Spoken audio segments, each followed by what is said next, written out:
Verdade Branca Universal, palestrante, xamã crístico, e hoje vai estar falando sobre Sanat Kumara e o mestre Jalku, parte 2. Agradecemos a todos vocês aí pela sintonia, pela companhia neste dia super friozinho aqui. Hey Paula, pensei em você, beijo querida, beijo no Rodrigo que fez aniversário esses dias. Vamos hablar. E eu quero agradecer a todos que têm acompanhado aí essas nossas lives e toda essa energia que nós temos tentado sustentar ao longo desse processo de pandemia, transformação e isolamento social, né? Oi, Fernando, Ricardo, todos vocês aí, beijos, Veneza. Amanhã, sexta-feira, às 5 horas, eu converso com o Albano Macedo, Astrologia, Transmutação e os 4 elementos.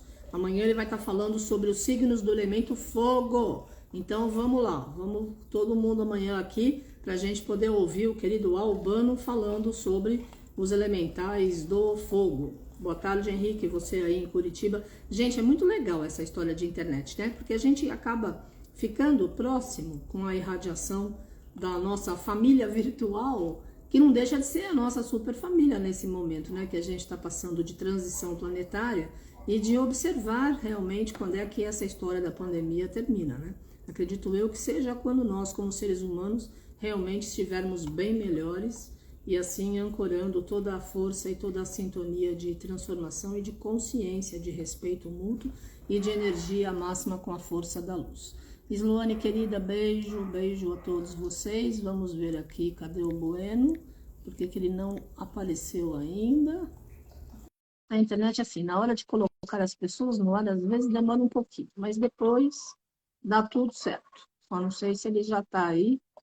Vamos aguardar para que a gente possa estar conversando sobre Serapis Bey, sobre Sanat Kumara. Serapis Bey é o mestre do raio da ascensão lá do Egito. Estou com a cabeça no Egito, coração, tudo isso. Enfim, afinal, é o templo de luz da maestria, da paz, da força, da ressurreição e da sintonia das artes, da unidade, né? E do nosso propósito divino.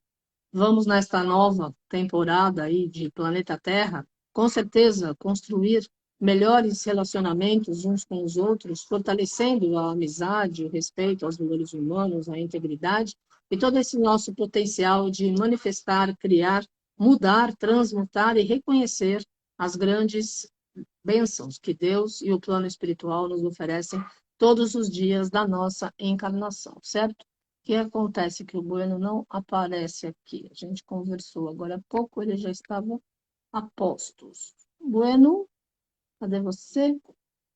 Vamos lá, vamos colocá-lo no ar. Ok, agora sim. Agora ele enviou uma participação. Então, vamos lá. Muito bem. Flávio, lá de Campinas também, obrigada pela sintonia. Tá vendo? A gente vai conhecendo e lembrando do pessoal que fica sempre nessa energia, né? Nessa irradiação maior da luz. Vamos todos co-criar muitas viagens para o Egito e para todos os lugares do planeta. Agora nós precisamos co-criar a cura dessa pandemia e dessa energia invisível, né? Viu que voltou uma nova onda aí em São Paulo, infelizmente, né? Em vários países, né? Em vários locais está tendo essa energia distorcida. Boninho, já coloquei você aqui no vídeo, mas você não entra. What's the point? Vamos lá? Vamos aguardar então o Bueno para que a gente possa estar nessa sintonia. Aqui é o meu mousepad de Mount Shasta, velho a beça, mas eu tenho vários, né, novos, mas não adianta, sabe aquela história? Aquilo que está funcionando eu não mexo, né? Então é o que me acompanha aqui, e eu ainda uso o mouse, viu, família Pax? Eu não sei ficar apertando a tela, essa coisa toda me confunde, então vamos lá. Bueno, por que que não deu certo? Que estranho, já é a quarta vez que eu estou ali apertando a parte azul, onde dá a mensagem de que colocar o Bueno ao vivo. Então, vamos lá. A minha internet está normal, então vamos lá. Sim, o cálice azul em cima da cabeça serve para paz, para cura, para renovação, para consciência, para transformação, né? De tudo aquilo que nós precisamos. Yes, agora deu certo. Hello, Buenicio. Hello, mas eu não estou me vendo. Você está me Não, vendo? pode sair e voltar de novo.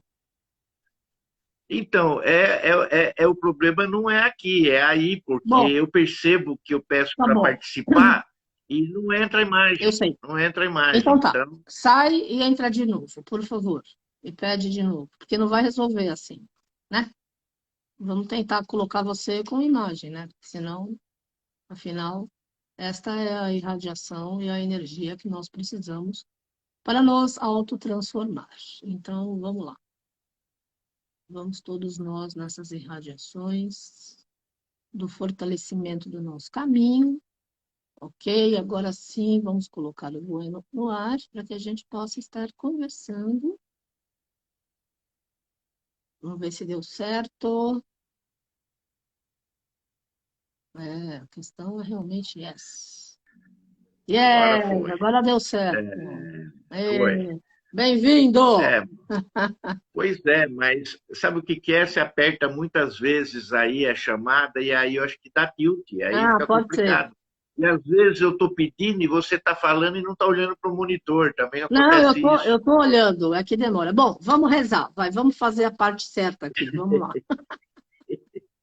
Tá bom, então vamos começar então rezando para o Arcanjo Miguel, né? Vamos fechar os Vamos nossos lá. olhos, vamos pedir as bênçãos do Arcanjo Miguel para todos nós, para as pessoas que nós amamos, que estão à nossa volta, para o nosso querido e amado planeta Terra, o Espírito Gaia, todos os reinos que aqui convivem conosco, os elementos que nos compõem, os elementais da natureza, os Elohims, os nossos antepassados e ancestrais, e toda a fraternidade branca, a todos os planos superiores de luz e toda a cosmologia universal.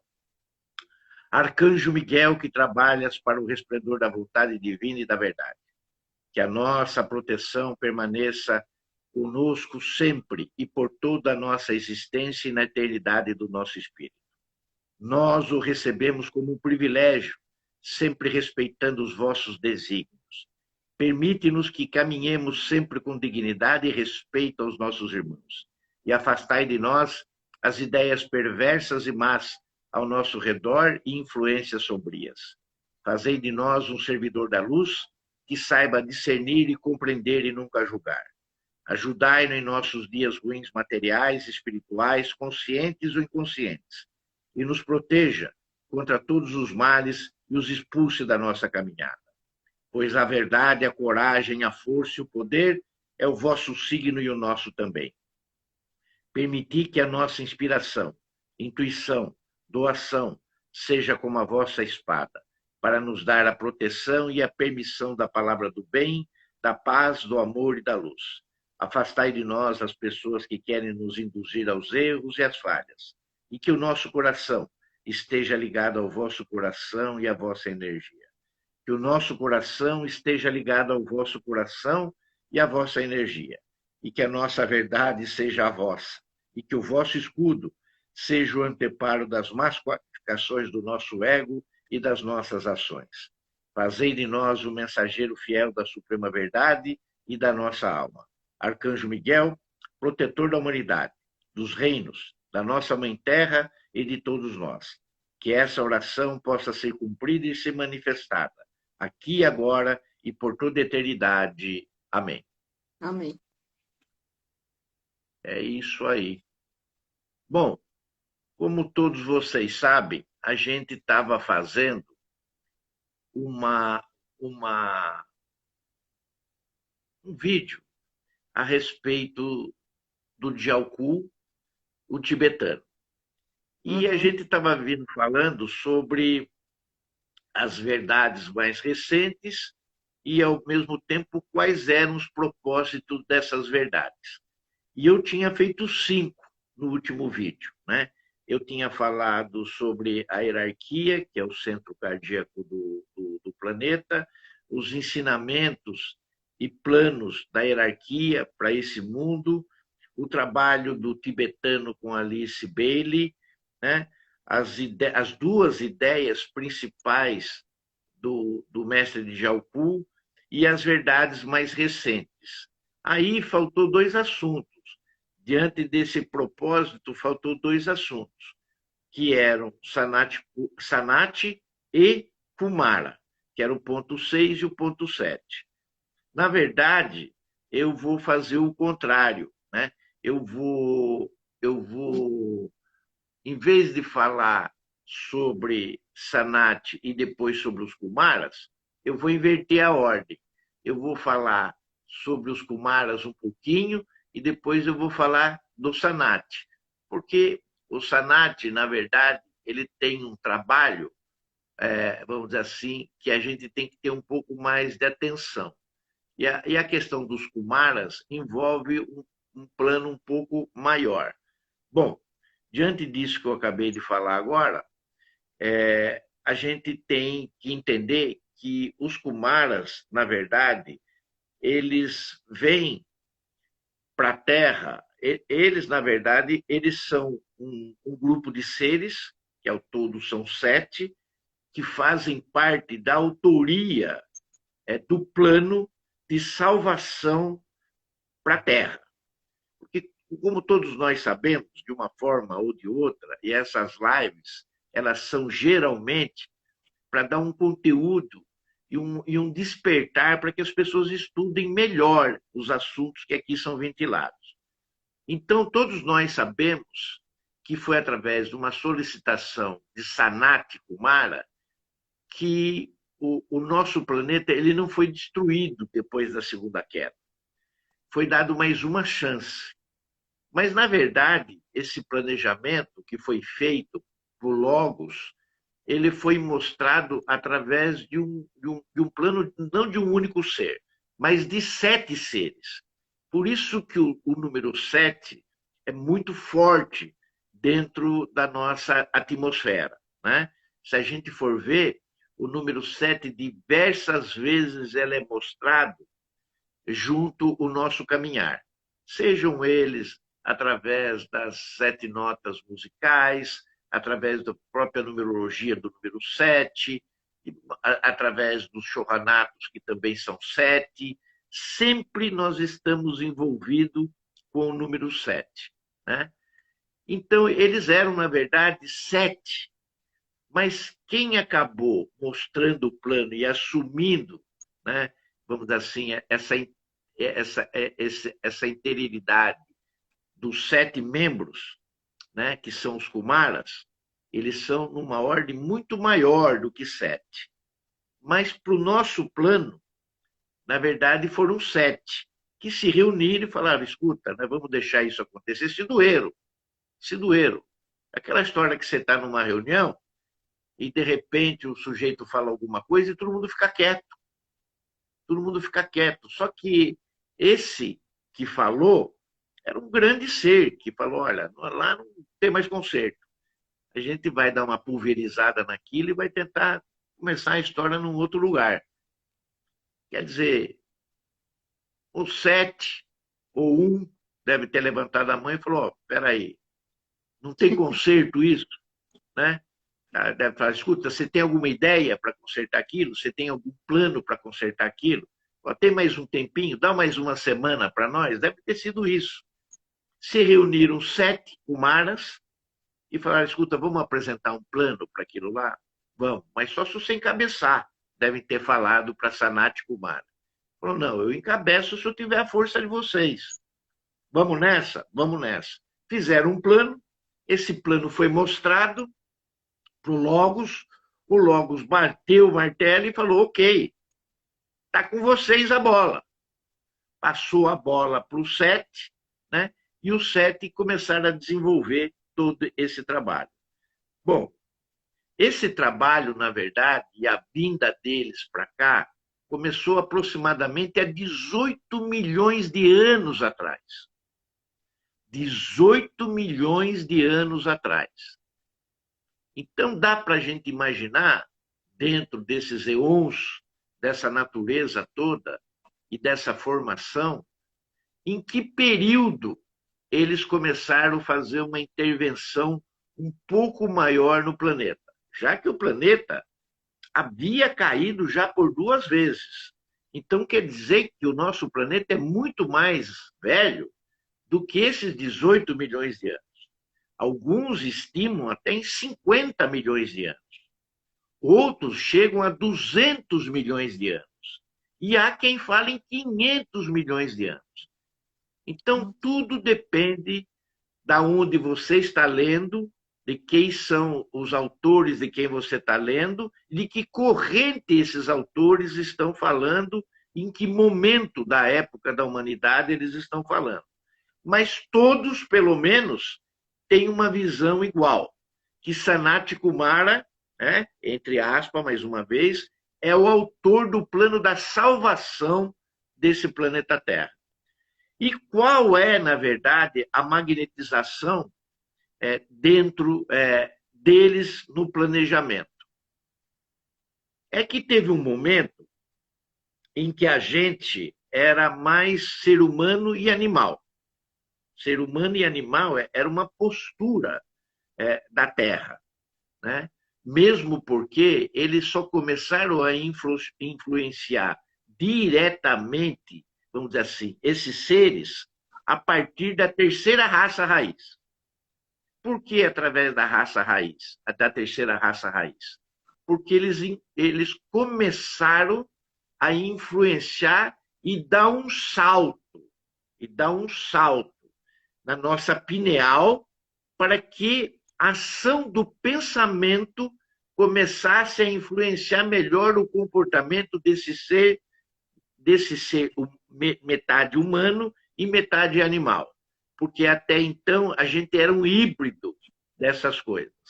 Já que lá na primeira raça, lá na segunda raça, dentro desse plano que eles constituíram, o planeta Terra ele veio de uma massa etérea para a formação da matéria, para depois a matéria entrar e ela se consolidar, para daí a gente começar a exercitar o plano, vamos dizer assim, de Sanat Kumara. E dentro desse plano do Sanat Kumara, a gente tem que lembrar que existe toda uma parcimônia bíblica daquilo que nós conhecemos, daquilo que nós estudamos, dos paradigmas que nós aceitamos como sendo verdade e que, de repente, houve mudanças significativas. E essas mudanças significativas, elas começam a acontecer naquele momento, depois da criação, que também levou 7 dias, né? E que no último dia o Criador ele descansou, que tudo estava maravilhoso, tudo estava perfeito e tudo estava em ordem, conforme a criação. Mas que nós tínhamos ali 2 seres, né? Que era Adão e Eva, que num determinado momento eles comeram um fruto da árvore proibida.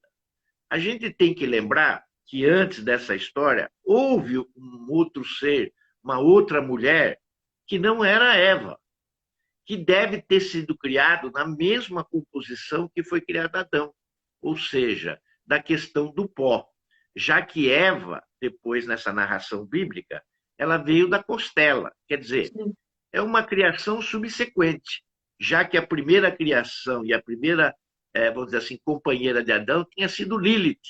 Quer dizer, uma história e a narração e essa explicação só vê um pouco mais na frente, nos livros subsequentes que estão na Bíblia, mas esse fato da Eva com Adão comer esse fruto da árvore proibida tem uma relação com os Kumaras e principalmente com Sanat. Por quê? Porque, na verdade, é esse momento que tem a maior influência, vamos dizer assim, da abertura e da concepção mental, que dentro do raciocínio, ela é psíquica. Ela está dentro de uma forma psíquica. Então, o que acontece?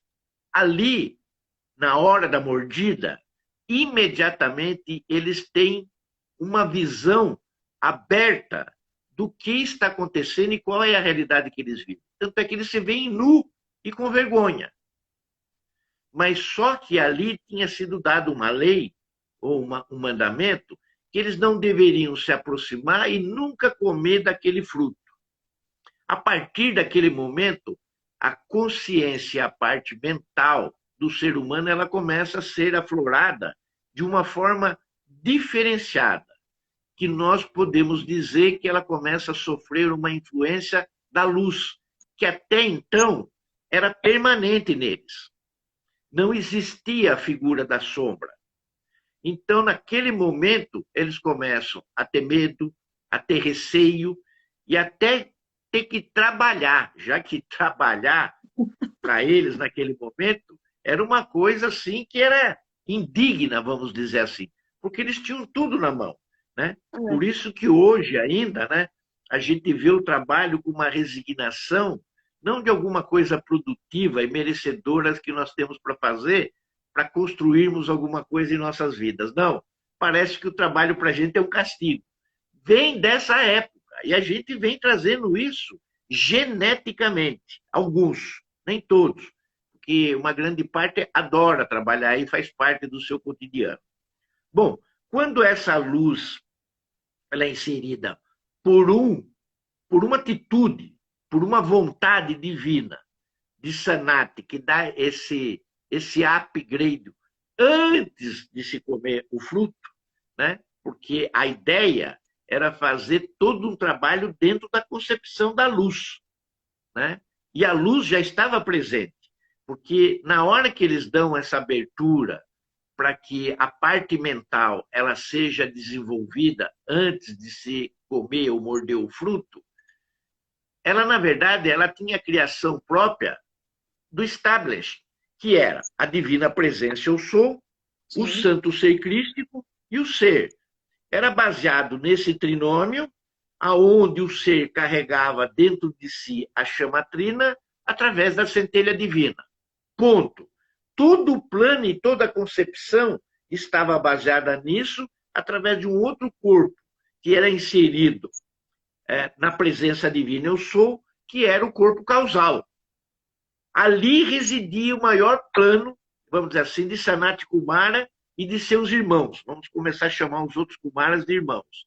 E de seus irmãos, aonde uma vez completa aquela roda de ciclo de aprendizados, onde toda a humanidade caminharia junto, nós estaríamos, vamos dizer assim, usando uma palavra simples, né?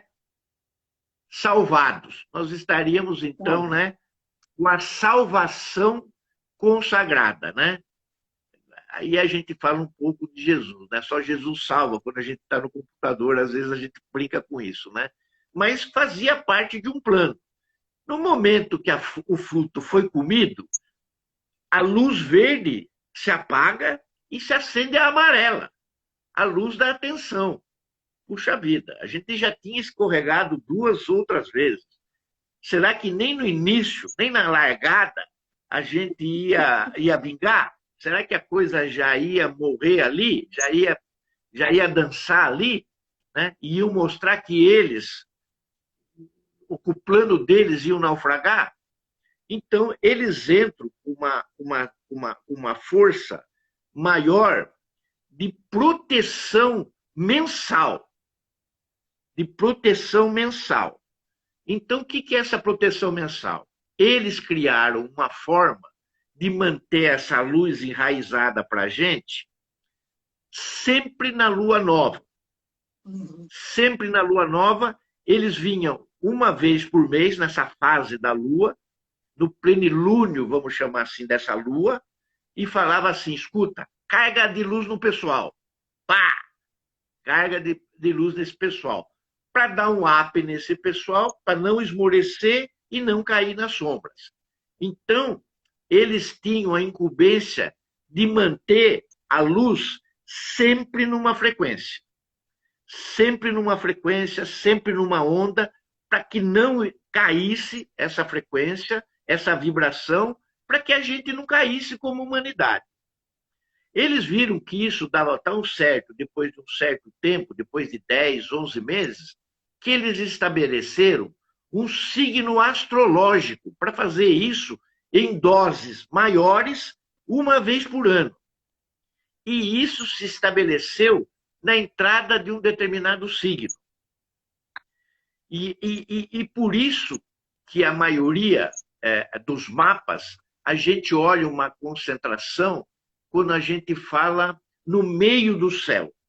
Porque se a gente fizesse só a roda astrológica, a gente vai ver que lá na 10ª casa, quem figura, a gente colocando como primeiro signo, o signo de Áries, e fazendo essa rotatividade até o último signo de Peixes, quem vai estar lá em cima, mais ou menos, nessa 10ª casa, vai ser o signo de Capricórnio.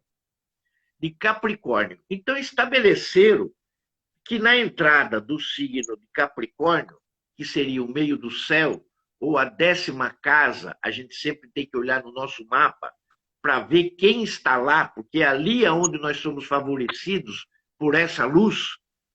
Eles entram com uma dose, vamos dizer assim, triplicada daquilo que eles fazem uma vez por mês.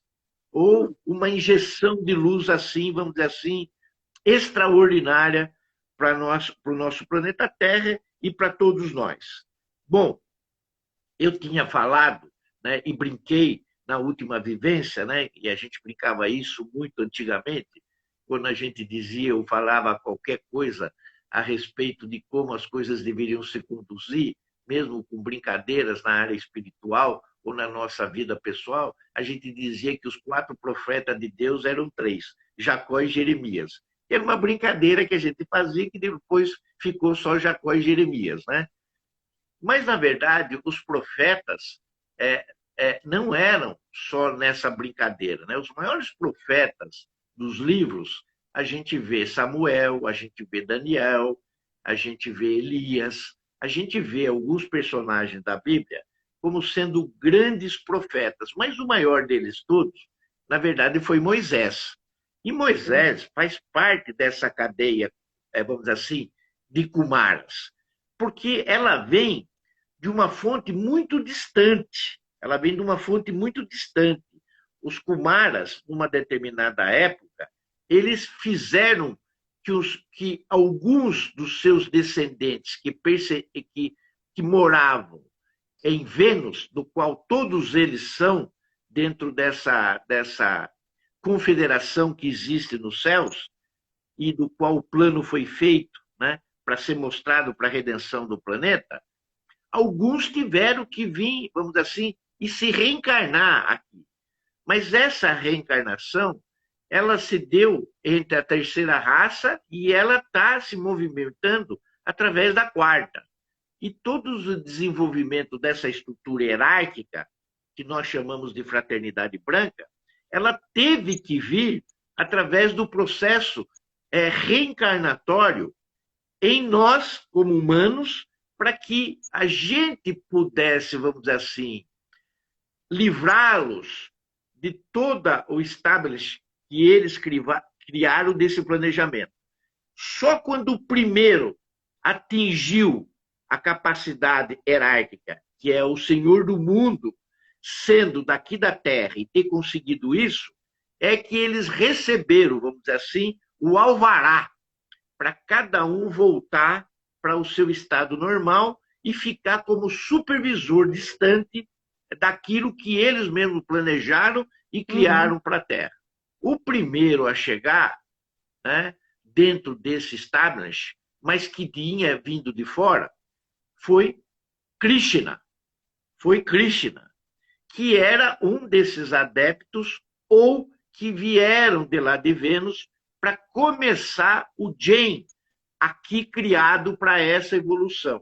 Até que isso acabou se tornando no Senhor Gautama Buda, que esse, então, era daqui, era geneticamente criado aqui, depois de um certo tempo, né? E ele chegou no patamar, ou no ápice dessa estrutura hierárquica, livrando o Sanat Kumara dessa posição e ele voltando, como a gente costuma dizer, voltando para Vênus. Mas nisso, na verdade, não era só ele que estava voltando. Estava voltando também todos aqueles que tinham vindo com ele. E entregue o planeta para nós, como que diz, agora é de vocês. O que vocês fizerem deles é o que vai ser. A nossa parte nós fizemos. O nosso plano, o nosso planejamento, teve alguns desvios? Teve. Teve alguns percalços? Teve. Mas foram corrigidos. Sim. E deu no que deu e nós estamos aqui hoje. Diante disso, nós temos 5 que a gente tem que falar melhor sobre eles, que, na verdade, tiveram uma participação bem grande aqui entre nós, né?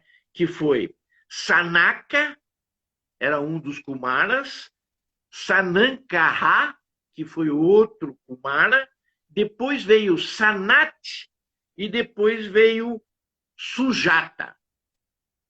Esses são 4. Naquela brincadeira que eu tinha feito, né? De 5 eram 4, na verdade eram 4, eram 3, viraram 2. Aqui eram 7, viraram 5, que acabou se transformando em 4. Né? Então, esses 4, na verdade, tiveram, vamos dizer assim, um fator primordial na construção do nosso plano de salvação aqui para o planeta Terra. Nós não temos tempo suficiente para falar de cada um deles, o que seria muito importante a gente estar falando, esclarecendo, talvez numa outra oportunidade ou numa outra live, mas a gente tem que mostrar isso, que os Kumaras, eles fazem parte dessa confederação dentro de uma hierarquia cosmológica muito maior do que nós imaginamos, aonde tem aonde tem o Logos, aonde tem as ordens, aonde tem as confederações, as federações, né? Os conselhos, as irmandades, os comandos. É uma hierarquia. E eles estão dentro dessa hierarquia. Né? E eles fazem parte, assim, como a gente chamaria de conselheiros. Como a gente chamaria de conselheiros. Né? Eu não sei se eu parei aqui, eu dei um tempinho, porque começou a rodar aí. Pode falar. Então eu dei um tempinho aqui. Né? Sendo que, nessa coisa do Krishna, quando eu falei que ele veio e era um daqueles que eles tinham arrebatado dentro desse planejamento, para iniciar, vamos dizer assim, a parte prática de nos colocar dentro do comando planetário, né? Tinha um ser que se chamava Pradayahuna. Pradayahuna. Esse Pradayahuna foi um dos filhos de Krishna. E ele começa, então, essa hierarquia dentro do Shohanato do Raio Dourado e começa, vamos dizer assim, a trilha, para que venha e suceda todos os outros nesse caminho do meio, seguindo a trilha que ele vai deixando, e conforme ele se torna senhor do mundo, automaticamente os outros que já estão abaixo já são filhos do planeta Terra sob o comando daqueles que são iniciados, né? Até a chegada do Gautama Buda lá em cima. Então, conforme essa cadeia vai subindo, né, essas pessoas vão saindo do cenário e as outras vão subindo, até que Gautama chegue ao topo e aonde a gente tenha descortinado, né, Lanto, Confúcio, Jesus, Kotumi, né, os Manus, né, e depois vem o Senhor do Mundo. Quer dizer, toda essa turma, na verdade, tem uma concepção, tem a sua encarnação e tem essa história, mesmo que sejam de outros lugares, feitos aqui na Terra, sobre várias outras encarnações e vários outros, vamos dizer assim, ensinamentos e exemplos que deixaram para nós.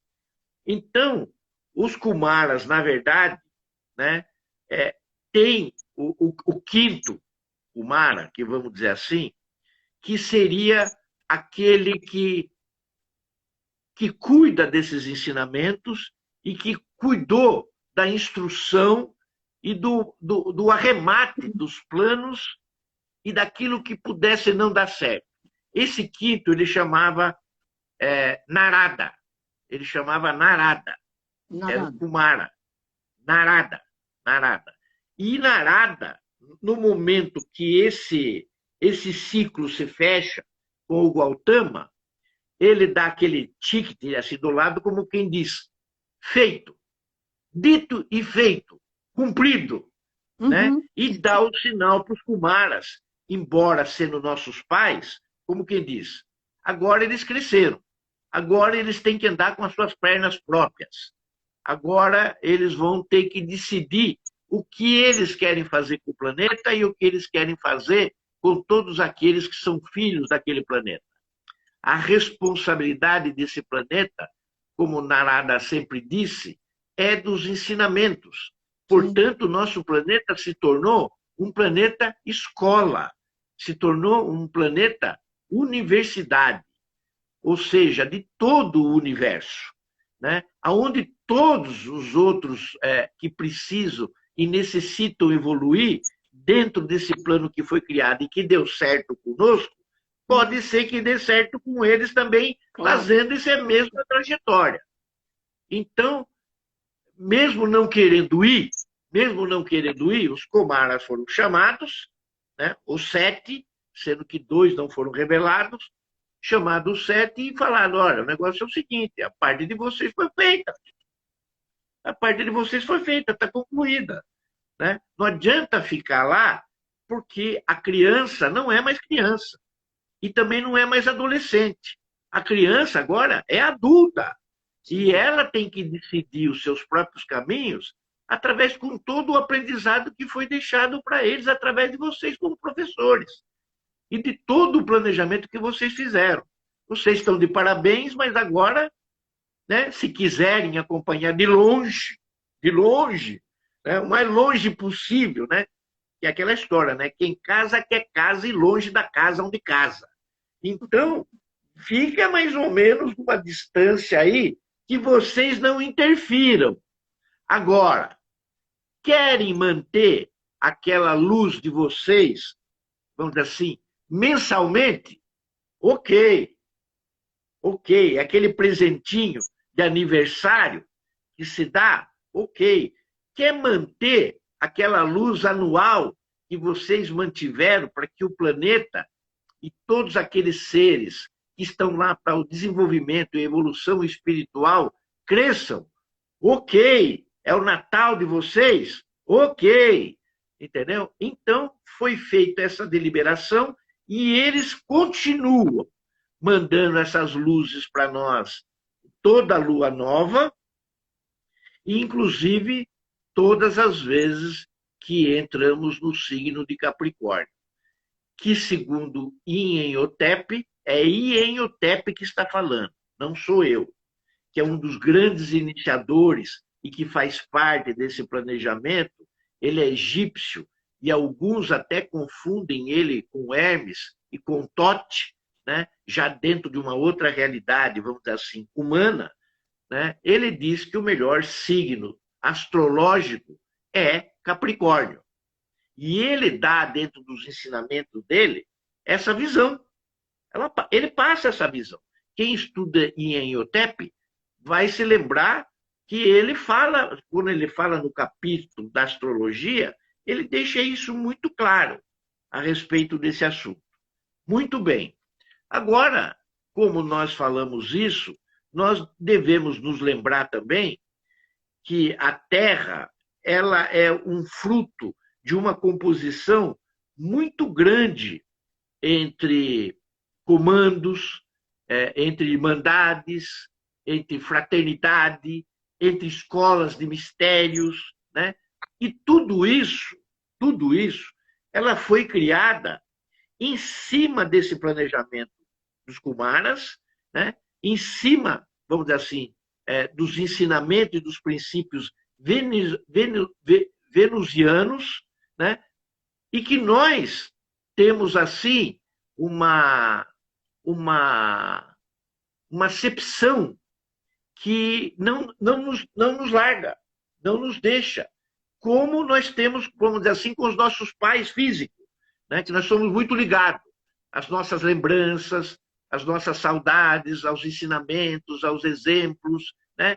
Então, isso até hoje figura entre nós, mesmo essa hierarquia tendo um topo, vamos dizer assim, totalmente esse caminho, esse elevador é terráqueo, mas nós não nos desgrudamos dessa visão venusiana.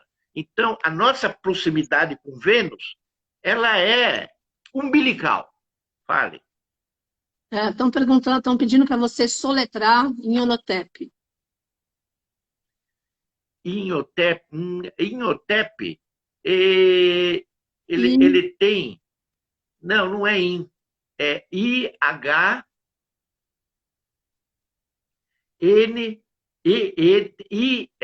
I-H tracinho E-N-T-H-O-P.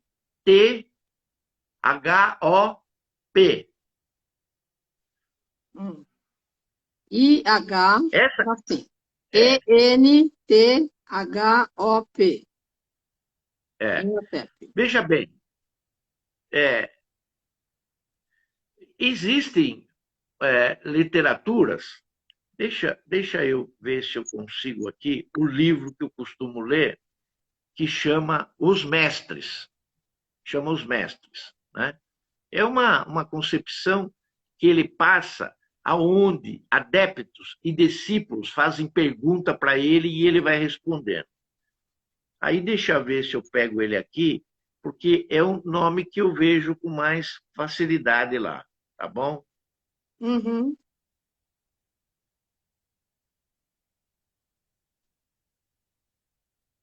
Olá, família Pax. Estamos aqui, então, conversando com o Cláudio Bueno, ele que é arquiteto, discípulo da Fraternidade Branca, xamã crístico, e hoje está falando sobre Sanat Kumara e Djalkul, parte 2. Amanhã, às 5 Ó, horas, a gente recebe o querido Albano Macedo, que é engenheiro e astrólogo. Amanhã ele vai falar sobre astrologia, transmutação e os 4 elementos. Amanhã ele vai falar sobre os signos do elemento fogo. Você que faz parte dessa turma, vai assistir. Fala aí, Boninho. olha, Carmen, o melhor aqui que eu vi próximo daquilo que eu estava falando é IM, né? Não tem tracinho nenhum, Tá, I-N-H-O. IMHOTEP. Não é esse o que eu tenho, Tá, mas é o que o melhor eu tenho aqui para dizer para vocês, tá tá bom. bom? Ok. E ele é um sábio, né? Ele é um dos maiores sábios, senão o grande sábio egípcio, né? Sim. Ele, na verdade, só para você ter uma ideia, e a gente sabe disso, porque a gente já estudou e já esteve lá muitas vezes, ele é o criador da pirâmide de Sócer, né? Sim, pra cá. Aquela pirâmide escalonada, né? Sim. Ele foi o criador e ele colocou isso e motivou para Sócer, que era que era o faraó daquela época no Egito. Vai, fala. Inclusive, há 2 dias atrás, acharam mais uma série de É, sarcófagos e etc. Ali é, mesmo, de novo, né? Bom, estou vamos lá. sabendo da história. Bom, e aí a gente tem que passar agora, dentro dessa visão que eu passei dos Kumaras, a gente tem que voltar lá para o Djalku, nós temos que voltar lá para o tibetano e mostrar que o desenvolvimento do tibetano está nessa corrente, está nesse eixo de elevadores, né? Que vem desde o Chohan do segundo raio, que é o dourado, entrando pela instrução, entrando pelos bandus, até chegar lá no topo, que é o Senhor do Mundo. Ele está vinculado a esse propósito de ensinamentos, né? Então a gente tem que entender agora que a figura de Sanat Kumara, diante de todo o colegiado dos outros seis seus irmãos, junto deles, eles criaram todo um planejamento, vamos dizer assim, para a nossa universidade. E ele, o Djalku, o tibetano, ele segue fielmente esse planejamento, né? E usou, vamos dizer assim, usou não, ele contribuiu com um dos adeptos iniciados dessa linha, que era Alice Bailey. E Sim. dentro de tudo aquilo que eu falei, e diante de tudo aquilo que eu falei agora, nessas 6 posições, eu inverti, né? De Sanat, em vez de falar Sanat Kumara, eu coloquei Sim. Kumara e vou falar sobre Sanat. Então, para entender a envergadura dos ensinamentos agora de Sanat, que tem Narada como, vamos dizer assim, um ser cerebral desses ensinamentos, que cuida de todos os ensinamentos, para essa linha que nós seguimos agora. Então, o propósito de Sanat Kumara dentro dessa visão, ele tem, em primeiro lugar, o treinamento dos discípulos, né, do qual o tibetano, o Djalku, entra com a capacidade dele total, junto com a Alice Bailey, mostrando como que nós, os discípulos, podemos entrar nessa. Lembrando que lá atrás, uma das duas ideias principais do tibetano foi a criação do novo grupo de servidores mundiais. Essa visão não pode esquecer. As duas principais ideias do tibetano, né, que entrou, vamos dizer assim, olha, aqui tem o meu dedo, né, aqui eu entrei. A primeira é essa, e a segunda é que nós devemos nos preparar de acordo para a vinda do Cristo, que é o Cristo cósmico. Então, o trabalho do tibetano, junto com Alice Bailey, ele se dá essencialmente nessas duas ideias. Eu sei, tem outras 6, né, que constituem as características. Mas nós estamos nesse eixo agora. A gente tem que ver que nós estamos caminhando dentro desse eixo. E dentro desse eixo, o Sanat é muito claro. O primeiro deles é o treinamento do discípulo. Em cima do treinamento do discípulo, ele cria outras condições dentro desses ensinamentos, que é o senso de relação planetária. Nós não temos isso, né? São difíceis, muito difícil, os pais que hoje têm um estudo, que têm uma compreensão dentro das escolas de mistério e fazem parte de alguma delas e que passam essa visão para os seus filhos. Naturalmente, os seus filhos estão para o mundo. E eles vão seguir mais tarde o caminho que eles acharem melhor para si. Sim. Essa formação nós não estamos dando. Mas, quando se tornam e põem o pé no caminho, é essencial, segundo o Sanat Kumara, que esse treinamento, para quem é adepto ou vai entrar no discipulado, ele tenha que é essa visão, vamos dizer assim, da relação planetária, do que existe no universo e do como ele é formado. O segundo ponto que ele levanta é o senso de supervisão inteligente, que nós devemos ter através daqueles que nos guiam. Sim. Nós temos anjo da guarda, nós temos mentores, nós temos guias, nós temos mestres, e cabem a eles fazer essa supervisão através desses ensinamentos e treinamento que nós vamos ter. Sim. Então, nós não estamos largados por conta própria. E quando a gente não segue uma determinada linha, nós somos obrigados, por obstáculos ou situações que acontecem na nossa vida, a voltar para esse caminho que nós desviamos. É verdade. E é o que esse mundo invisível faz com a gente. O segundo ponto é o sentido de orientação que nós devemos ter com a humanidade. Ou seja, aquela questão da gente pensar eu,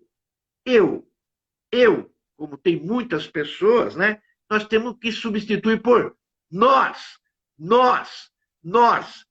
E muita gente que está nesse caminho esquece desse pequenininho detalhe e continua com eu. Então, alguma coisa não vai dar certo, porque isso não é uma concepção de linha, é uma de linha, de caminho, de estrada. É uma concepção personalística, né? Para você mudar, você tem que fazer a mudança daquilo que você quer ver acontecer, porque ela sozinha ela não se dará. O quarto ponto é a sensação e a impressão desses registros que ficam em você. Porque você tem o poder reflexivo de saber se alguma coisa que você está fazendo realmente está sendo influenciado para o bem, para o mal, ou você está estagnado. Se você está evoluindo, se você está se desenvolvendo. Eu não digo crescer, porque crescer é que nem você falar em dimensão, né? Você fala em dimensão, para mim eu vejo comprimento, altura, largura, profundidade, né? E aqui crescer, a gente fala em tamanho, né? 1,20 m, 1,30 m, não. É desenvolver, né? E dimensão é planos, né? você está no plano X, no plano B, aí você muda de uma categoria para outra. Mas a gente chama de dimensões. Está valendo, vamos lá. Então, esse registro reflexivo que a gente tem, ele mostra a nossa própria evolução desde a nossa infância até o momento que nós estamos.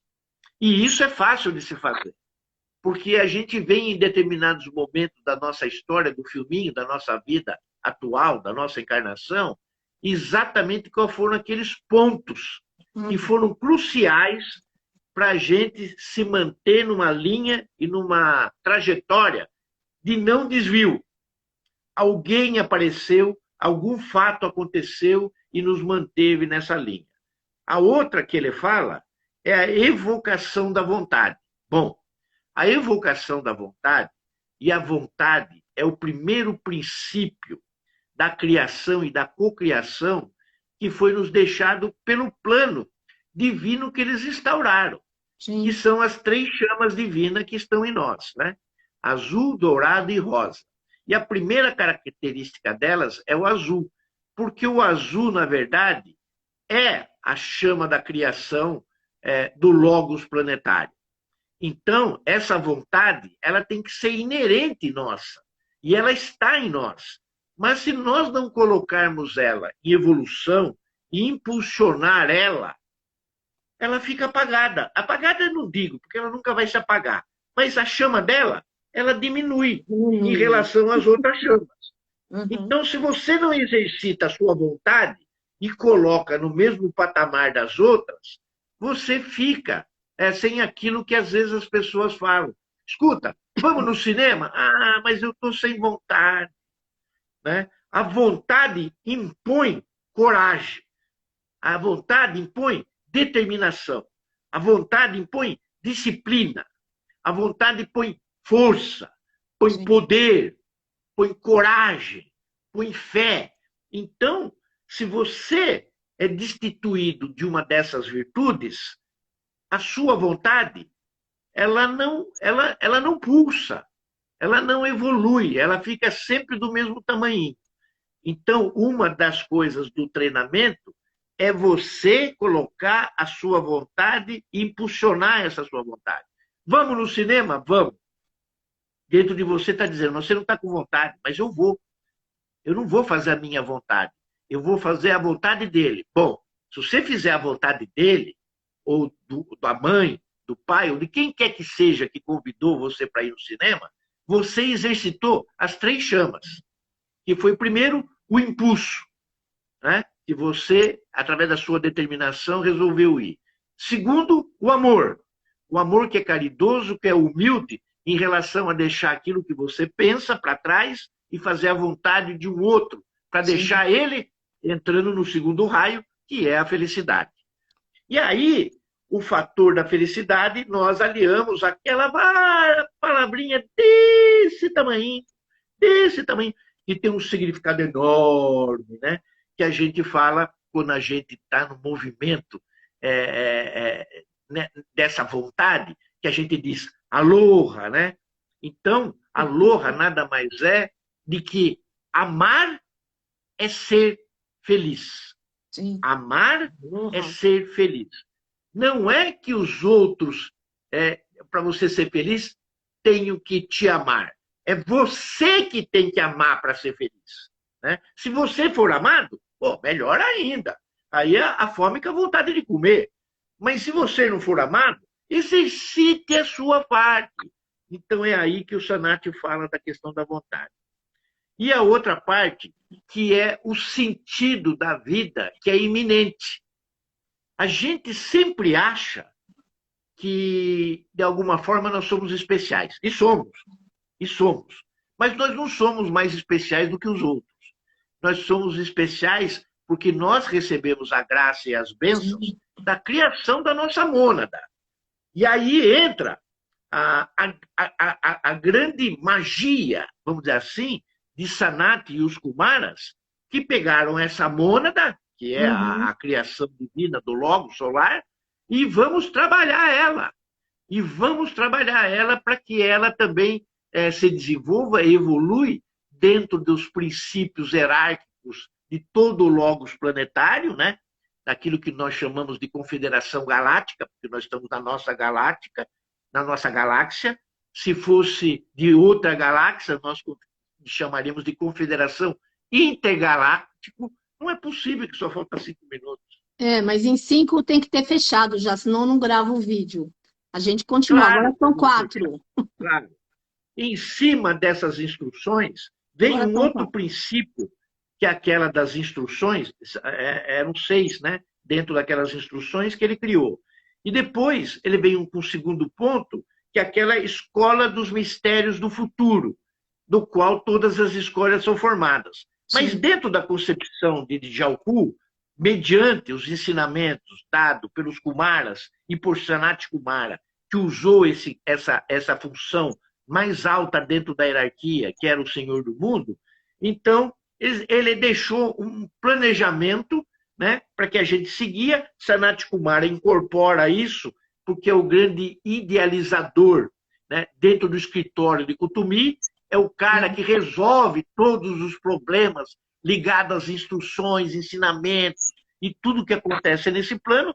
Ele pegou tudo isso, estudou, esmiuçou, detalhou e falou assim: bom, eu vou seguir o que o Sanat deixou. E o Sanat deixou esses pontos. Então, esses pontos, eu vou cegamente neles e seja que Deus quiser. E está indo bem, né? E dentro disso tem o trabalho que foi executado, né? Que foi a ascensão de toda essa hierarquia, dentro desse planejamento das escolas de mistérios que foram dadas, e ali estão, né?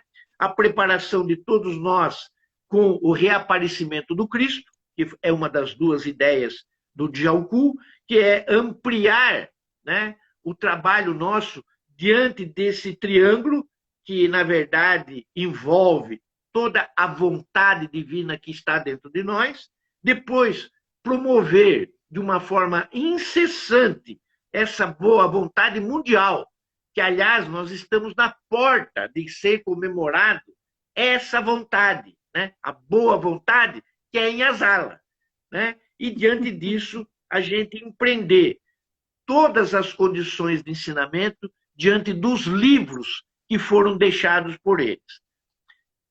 Sempre reforçando a questão do Vesak, sempre reforçando a questão do Vesak, que é o principal festival, né, dentro do novo grupo de servidores mundial, e que nós tenhamos sempre as bênçãos e os treinamentos dentro da escola, vamos dizer assim, arcana. Todos esses ensinamentos estão na exteriorização da hierarquia. Aqueles que têm esse livro já estudaram, ótimo. Aqueles que não estiveram, por favor, estudem. Gratidão, consegui. Obrigada, Bonite. Olha, eu quero mandar um beijo para a Nilda, para a Rosinha e para a Deise Bueno, que está te ouvindo aí. E gratidão e namastê, família Pax. Amanhã eu estou aqui com o Albano Macedo, que vai falar sobre os signos do elemento fogo. Bueno, semana que vem você continua, né? Esse nosso... Não. Não? Não. Encerrou? Esse capítulo do Encerrou. Djalku, né, o Termina tibetano, eu encerrei quando eu dei o livro que aquelas pessoas que querem estudar melhor isso, leiam. A exteriorização da hierarquia. Quem tem a exteriorização livro, da hierarquia é o nome do livro. De quem é? É bom Carmen, eu não peguei. Beijo, porque agora falta meio minuto.